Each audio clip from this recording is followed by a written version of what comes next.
Solo. Mama, Simba yo, Benda, Tuta mwana yo, Ngusama, Kuyawe, yo, Pesama solo.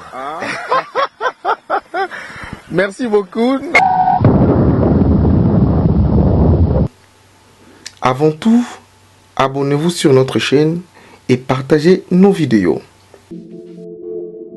La République démocratique du Congo, à ne pas confondre avec la République du Congo, est un pays d'Afrique centrale.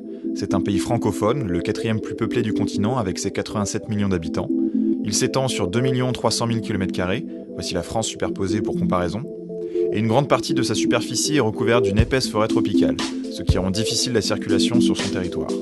Son indice de développement humain est de 0,414, ce qui est très faible. Sa capitale est Kinshasa, sur le fleuve Congo, et le pays a un petit accès à l'océan Atlantique. Il dispose de frontières terrestres avec donc la République du Congo, mais également l'Angola, la Zambie, la Tanzanie, le Burundi, le Rwanda, l'Ouganda, le Sud-Soudan et la République centrafricaine. La République démocratique du Congo connaît d'importants troubles depuis 2 décennies, surtout dans l'est du pays.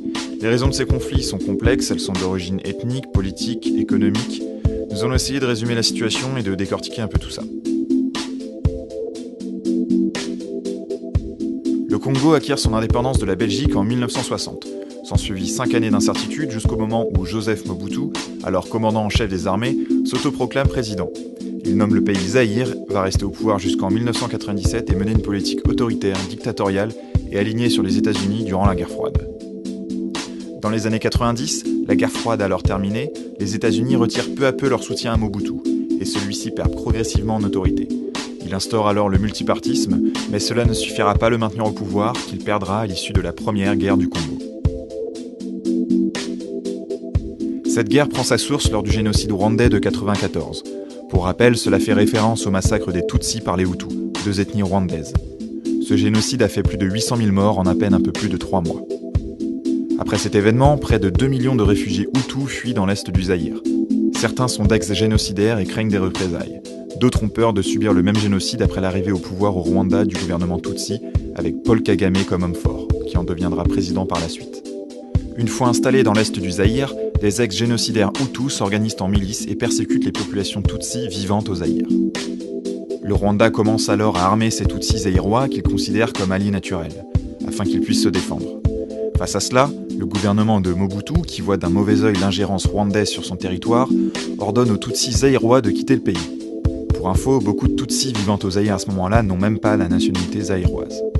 En réponse, le Rwanda et son allié l'Ouganda participent à la création de l'AFDL, l'Alliance des forces démocratiques pour la libération du Congo, groupe composé de rebelles congolais opposés au gouvernement Mobutu, mais également de troupes rwandaises et ougandaises. La guerre commence. L'AFDL, menée par Laurent Kabila, prend rapidement l'avantage, marche jusque Kinshasa et en chasse Mobutu. Kabila s'autoproclame président et renomme le Zaïre, qui devient la République démocratique du Congo.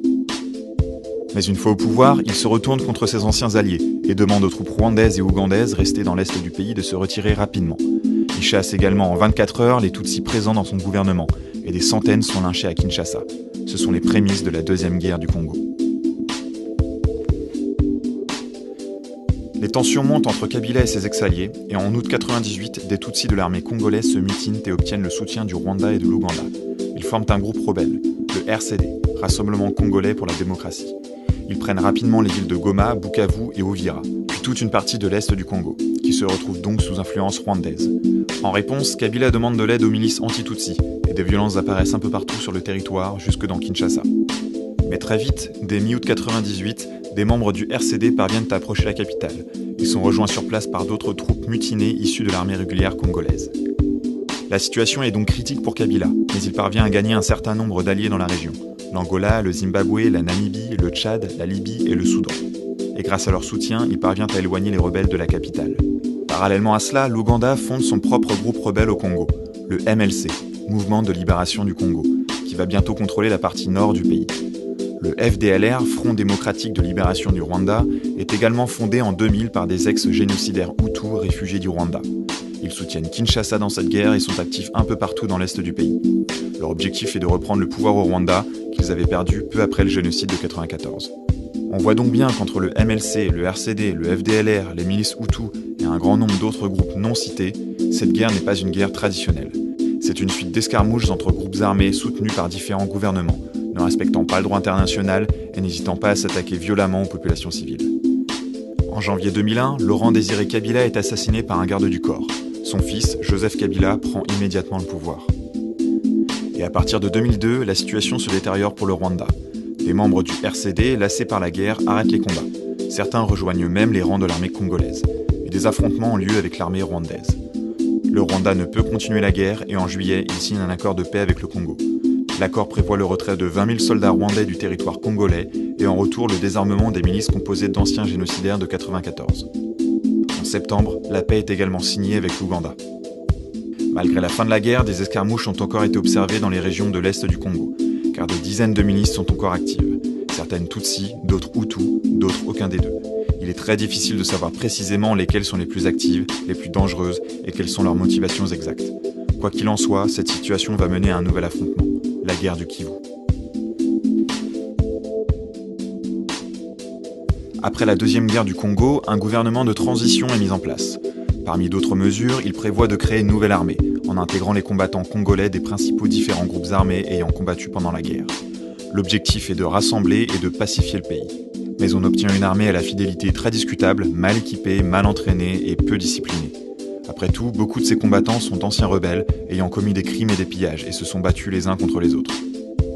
Laurent Nkunda, un Tutsi ancien membre du RCD, est nommé colonel puis général de cette nouvelle armée.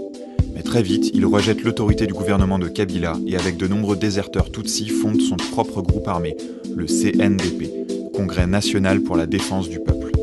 Il est basé dans les forêts du Massissi et étend son influence sur une bonne partie du Kivu. Durant les années suivantes, des affrontements ont lieu entre le CNDP, les forces gouvernementales congolaises et un bon nombre de milices Hutus, dont le FDLR. Des centaines de milliers de civils quittent leur foyer pour fuir les combats et de nombreux crimes contre l'humanité sont commis. Massacres, tortures, viols. Les combats continuent jusqu'en 2009 lorsque Laurent Nkunda est arrêté. Un accord de paix est alors signé le 23 mars. Les combattants de Nkunda, en échange de la signature, demandent la libération de prisonniers ainsi que le contrôle de 3 ministères en vue des prochaines élections présidentielles de 2011. Mais après ces élections, en 2012, ils estiment que l'accord n'est pas respecté et lancent une nouvelle rébellion, le mouvement du 23 mars, ou M23. S'ensuit encore plus d'1 an et demi d'affrontements dans la région du Kivu jusqu'en 2013 avec son lot de tueries et de pillages. Les forces armées congolaises, avec l'appui de forces de l'ONU, parviendront finalement à contenir la rébellion. Le M23 dépose alors les armes. Plus de 4 ans après la défaite du M23, une multitude de factions armées sévissent toujours dans l'est du Congo, notamment dans les régions du Kivu et de l'Ituri. On en compterait plus d'une centaine, très hétéroclites, composées d'une vingtaine d'hommes à quelques milliers. Certains ont des revendications politiques qui restent parfois très floues, d'autres sont plus simplement des groupes de pillards que des milices rebelles, et d'autres sont des milices d'autodéfense formées dans les villages pour lutter contre les pillages. Cette fragmentation est un moindre mal pour le gouvernement, car aucun groupe n'a la force de menacer directement Kinshasa et le pouvoir central. La population, en revanche, est comme toujours en première ligne. La situation est donc extrêmement complexe. On enchaîne les guerres et les jeux d'alliance entre milices changent en permanence. Les groupes prennent des noms, puis en changent, fusionnent avec d'autres groupes, puis se mutinent. Des membres de l'armée régulière et même de l'ONU sont accusés de connivence avec certains groupes. Bref, il est extrêmement difficile de savoir qui fait quoi et qui veut quoi. Et les forces de l'ONU déployées sur place sont impuissantes, car il faut s'imaginer le contexte géographique. Des villages éparpillés, séparés par des plantations et des forêts équatoriales ou tropicales, peu de routes bétonnées et un pays qui subit des pluies abondantes une bonne partie de l'année, qui rendent les routes boueuses et difficilement praticables. Difficile dans ces conditions de traquer des groupes rebelles ou d'avoir une vision claire de la situation. Alors pourquoi le Congo est-il si instable ? Pourquoi tant de personnes souhaitent prendre le contrôle des régions orientales du pays ? Il existe des tensions entre ethnies rivales, c'est évident, mais nous allons voir que des motivations économiques sont aussi largement responsables. Il faut savoir que l'est du Congo regorge littéralement de ressources minières. On y trouve notamment de l'or, de l'étain, du coltan, du tungstène, des diamants et bien d'autres. Ces ressources sont vitales pour de nombreuses industries. Nous pouvons citer l'industrie automobile, l'aérospatiale, les hautes technologies ou encore la joaillerie. La seule région du Kivu abriterait entre 60 et 80% des réserves mondiales connues de coltan, minerai utilisé dans l'électronique. Ces ressources ont toujours attiré les pays étrangers. Des rapports de l'ONU confirment que les actions des gouvernements rwandais et ougandais sont au moins en partie motivées par l'accaparation de ces ressources. On voit donc que les conflits sont loin de se résumer à des rivalités ethniques. Actuellement, certaines mines sont contrôlées par des milices. Les mineurs sont taxés et l'argent récolté sert à acheter armes, munitions, vivres, et donc participe à l'entretien des rébellions. Le problème réside dans la traçabilité des minerais. Lorsque ceux-ci sont extraits des mines, les mineurs vont les vendre à des revendeurs, qui les revendent eux-mêmes à des comptoirs, qui eux-mêmes les revendent en passant par des sociétés de trading, souvent occidentales. Après cela, les minerais sont acheminés bien souvent vers les pays asiatiques, qui fabriquent tout un tas d'appareils. Le problème, c'est que lors des transactions, les bons de commande indiquent par exemple la quantité de minerais, le destinataire, le comptoir expéditeur, mais rarement la mine d'origine. Il est donc impossible de savoir si les minerais achetés proviennent d'une mine tenue par des milices ou non. Et quand bien même l'origine serait indiquée, comment savoir si telle mine était tenue par une milice au moment de l'extraction?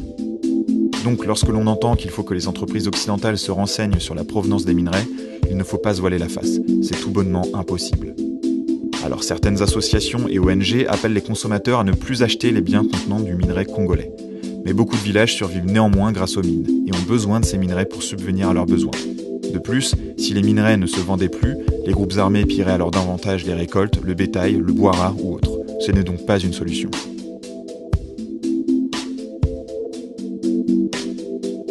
Et depuis 20 ans, les conséquences sur la population sont désastreuses. Selon les sources, les conflits auraient fait entre 4 et 6 millions de morts, dont la moitié d'enfants en bas âge. C'est le pire bilan humain depuis la Seconde Guerre mondiale. Des centaines de milliers de femmes, jeunes filles et jeunes garçons ont été violés. Le viol massif est utilisé comme stratégie de guerre, pour casser l'équilibre des villages et familles. Lorsque les villageois ne sont pas simplement tués, les hommes sont tabassés et torturés et leurs familles violées devant eux. Comment retrouver un équilibre après un tel traumatisme? Comment regarder sa famille dans les yeux? Les milices le savent bien et cherchent par là à contrôler les esprits par la peur. Des cas d'esclavagisme sont également attestés. Des personnes sont envoyées travailler de force dans les mines, et des enfants soldats sont utilisés en première ligne comme chair à canon. Certains jeunes Congolais et Congolaises n'ayant connu que cette violence et ayant baigné dedans depuis leur plus jeune âge vont devoir apprendre à vivre dans la paix. C'est toute une génération qu'il va falloir rééduquer. Aujourd'hui, les Congolais attendent de pouvoir élire un nouveau président. La Constitution ne permet pas à Joseph Kabila de briguer un nouveau mandat. Mais depuis fin 2016, il repousse sans cesse les élections pour se maintenir au pouvoir. Des violences ont d'ailleurs eu lieu pour cette raison. Aux dernières nouvelles, les élections devraient se tenir en décembre 2018. Nous pouvons espérer que la fin de l'ère Kabila sera synonyme de démocratie et d'apaisement. C'est absolument nécessaire pour le peuple congolais. C'est tout pour aujourd'hui, merci d'avoir regardé cette vidéo. J'espère vous avoir appris des choses ou au moins avoir éclairci certains points car c'est un sujet très complexe. Sachez que j'ai largement simplifié la situation et en ai dégagé les grandes lignes. Je vous ai mis 2 reportages en description, ce sont des vidéos plus immersives et qui vous permettront peut-être de mettre des images, des visages sur ce que je vous ai raconté. Vous pouvez vous abonner car d'autres vidéos vont venir, que ce soit sur l'actualité géopolitique, économique ou sur des thèmes plus légers. Salut!